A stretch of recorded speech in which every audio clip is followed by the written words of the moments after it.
this was ignored for years. The death of ASAP Yams has remained a mystery. It was Rocky's entry fee to the 1%. Those speculations were never truly proven, until now. I'm not here to make accusations, but the pattern is there. And once you see it, you can't unsee it.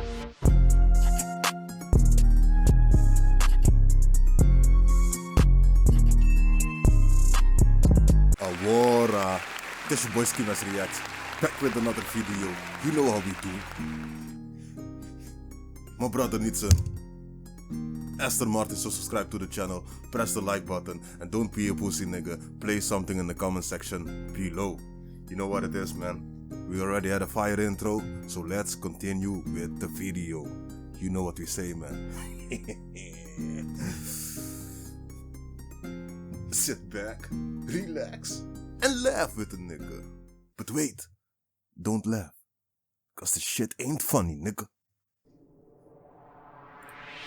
For a decade, the death of ASAP Yams has remained a mystery. In the world of hip-hop, it's always been one of the industry's darkest conspiracy theories. People have always speculated that it was Rocky's entry fee to the 1%. No matter what you believe, we have to acknowledge that the pattern is almost too consistent to ignore. A star on the verge of global superstardom loses the one person who helped them build it. For years, those speculations were never truly proven, until now. Ian Connor, the man who was once close to the ASAP mob, just broke the industry's unspoken code of silence. After years of running with Rocky, he's now exposing him, publicly accusing ASAP Rocky of offering up Yams as a ticket to the next level. Today, we're looking into Rocky's success since that night and investigating the evidence that suggests Ian Connor might actually be telling the truth. Alright, before we continue, first things first is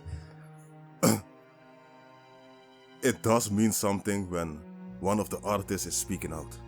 This guy was there. This guy was part of the system. If it is something different if me and you, some regular people on YouTube, making a video and make accusations. This is different because this guy was part of the group, and normally we don't see people speak out like that, especially about these type of things. So for them to make it public like this does need to mean something. He's the short nigga with the birthmark on his face. That's in all my videos. He made ASAP with me. He helped me with everything from the start. He's my partner. Without an album, or every time I'm about to release an album, for some strange reason, man, I always lose somebody close to me. This is your boy DJ Yams, and I'm deeply saddened to announce the death of one of the founders of ASAP Mob. Now, his name is ASAP Lamborghini, aka ASAP Yams. I put out an album, or every time I'm about to release an album, for some... This is crazy. If you didn't see this already, I think everybody on the internet ever seen this. These are no jokes, man. I'm telling you, this is no joke. For some strange reason, man, I always lose somebody close to me. While at first, Rocky's dark aesthetic looked just like a look or a persona to stand out from the crowd, it eventually became evident that Rocky wasn't just playing a character. He was signaling his involvement in the dark side of the industry. His music videos didn't just have high production value, they told a clear story. From the overt occult imagery to the specific symbolism in his visuals, Rocky wasn't just doing this for shock value. He was performing rituals in front of millions. We have all heard the rumors of the industry sacrifices required to reach the 1%. But while most people dismissed it all as fan fiction, someone who was actually in the room is finally talking. Ian Connor, the fashion mogul and former ASAP Mob affiliate, has broken his silence about what he knows regarding ASAP Yams' death. And what he just dropped on social media has the entire industry looking at Rocky, wondering how could he do that to his brother. According to Ian Connor, Yams' passing wasn't just a tragic accident. He's suggesting something much more sinister took place. Ian posted this on social media. "However it come, I'm at peace. Rocky killed Yams. I don't even care no more. It is what it is. I stopped speaking on certain stuff once I realized this stuff ain't a physical ego war, but more so a spiritual battle. Certain people are just no good." That's crazy for this guy to say it. And I was gonna say, like, for me personally, I don't listen to artists or music of people who look strange to me. Like Lil Uzi Vert, I had a friend, he was like, yeah, good songs. But for me, I don't care about that shit, man. If you look so strange, why would I spend my energy to listen to your energy? That's weird for me, man. So that's something I also want to tell you guys, man. Don't be caught in the persona. These are not always personas.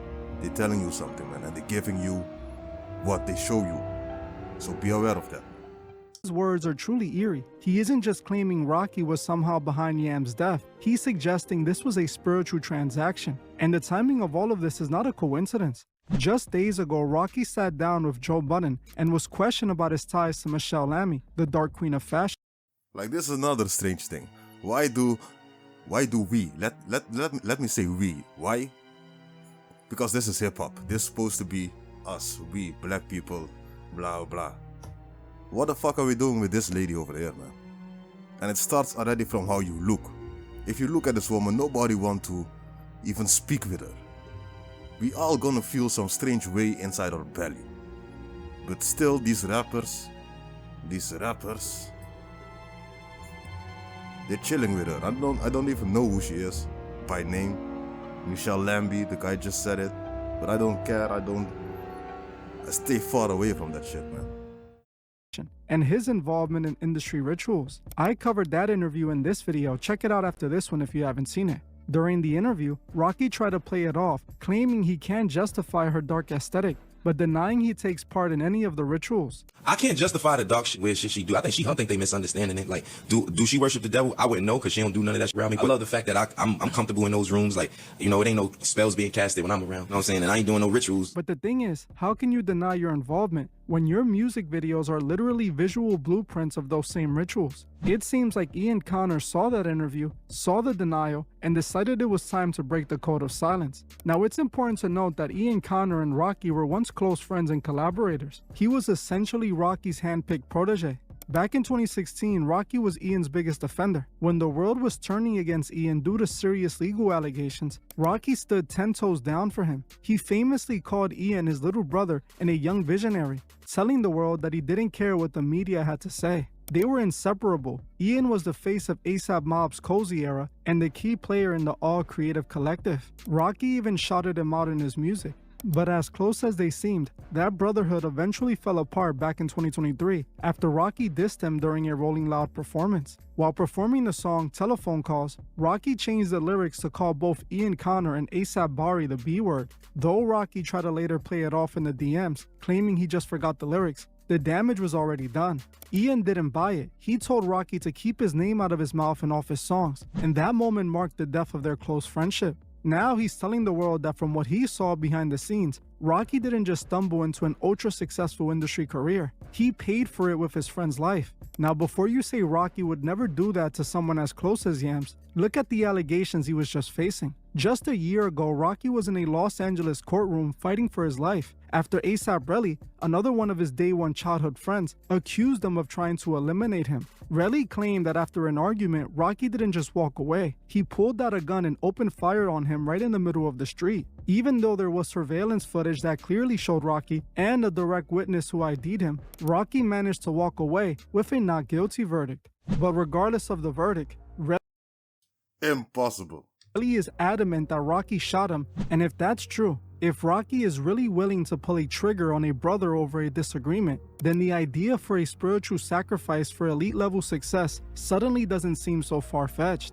Now, if you're interested in uncensored deep dives into what's happening in our world, I just dropped a new exclusive link is in the description. While casual, back to Rocky, because the evidence isn't just in this post, it's in the art itself. Back in 2011, right as he was blowing up, Rocky released a What's Up music video. While casual fans saw a cool aesthetic, others saw something much darker. Rocky was on screen seemingly performing a ritual, signaling his entrance into the world most don't understand. This video came out around the same time ASAP Rocky's father died. The What's Up music video came out in 2012. Rocky said his father died in 2012 as well. Think about that. He drops a video where he's seen doing a dark ritual, and then his father dies right as his music career starts to take off. And the pattern that follows after this is truly alarming. In a much more telling interview from a few years back, Rocky admitted to a cycle that has followed him since the very beginning of his career. He openly stated that every time he is about to drop a major project, he loses someone he loves. I put out an album, or every time I'm about to release an album, for some strange reason, man, I always lose somebody close to me. My pops, it was Yams, my sister, like, I always lose somebody close to me, you know, feel like, you know, some crazy, like, jinxes, without being superstitious or just paranoid. Like, take a toll, like it's Before his debut album, he lost his father. Before his career-defining album, At Long Live ASAP, he lost ASAP Yams. And Rocky didn't just dedicate the album to him, he merged Yams' face with his own on the cover, a literal binding of their identities. Before the testing era, he lost his sister. This happened less than a year before he went official with Rihanna, his billionaire partner and the mother of his children. While Rocky describes this as a curse or a tragic phenomenon, Ian Connor is pointing out what happened to Yams as a sacrifice. He is suggesting that Rocky knows exactly why these things happen, and that rise to the 1% requires a price that most aren't willing to pay. What's that price, you may ask? The life of his brother who started it all. To the casual fans, Yams was just a part of Rocky's entourage. In reality, Yams was the architect. He was the brains behind the ASAP mob and the sole reason Rocky had a platform to begin with. Yams was deeply connected in the streets of New York City. He spent years as an intern for New York legends like Jim Jones, learning the industry from the inside out. Because of this, he ended up creating a legendary blog called Real N-Word Tumblr, where he blogged about emerging hip-hop. He was becoming known for his unique style that was a blend of high fashion, southern chopped-in screw sounds, and Harlem swag, all that was clearly visible in ASAP Rocky's music career. He didn't just find Rocky, he engineered his entire style. Yams was the one who handpicked the beats for Live Love ASAP, Rocky's debut project that made him a star in the first place. He was the one who strategized the organic leak of Rocky's music to influential blogs. His blueprint was so effective that it triggered a massive bidding war for Rocky, eventually leading to a historic $3 million record deal with Polo Ground Records. I think Yams was like our Puff.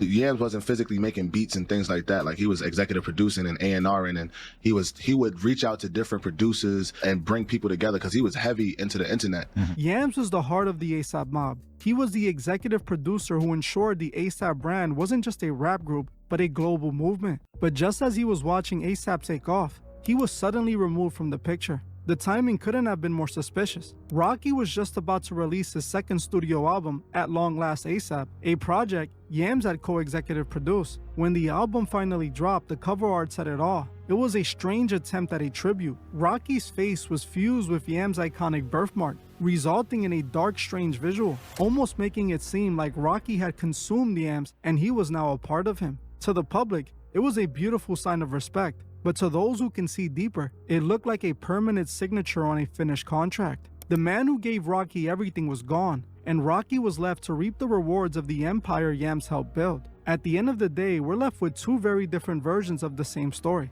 On one side, you have the official narrative, a tragic loss of an emerging hip-hop figure, followed by a curse of coincidences that just happens to strike every time a new album is ready to drop. A story of a man who reached the pinnacle of fashion and music, only to be haunted by the ghost of those lost while reaching that success. On the other side, you have the word of an insider, someone who was there to experience the dark side and see the rituals for himself. Ian Connor is claiming that none of this was an accident. He's telling us that what we've all been noticing is actually real. That dark energy Rocky has been projecting for over a decade isn't just an aesthetic, it's the reality. Illuminati?